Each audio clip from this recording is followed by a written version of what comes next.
شاد یکی آسکین دیده کو ملگوران زری چشای آبویی و ملگورین زری موهای پریشان آسک یعنی آبو چشمای آبویی و موهای پریشان جیته گندگا دابانی پری جیته گندگا دابانی پری چی؟ خنده تو به مثال آفرین استاد دست بزن معلومات عمومی حضار رو داری میسنجیم. آره چی واحد محفرم گل چو جنت و بعضی عاشقی بیموتا میری جیتے گندگا دابانی پری ترجمه شد بولی خیلی واحد محفرم کتاب فرفری میکنه گل چو جنت بران دار بتائیں عزیز ما مثل رویای جنت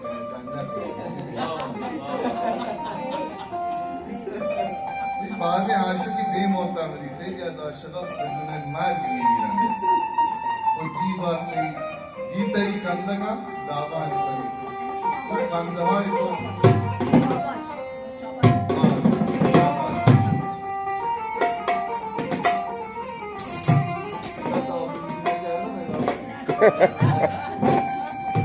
ببین من نمیخونم تو بیای تو حوزه من این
من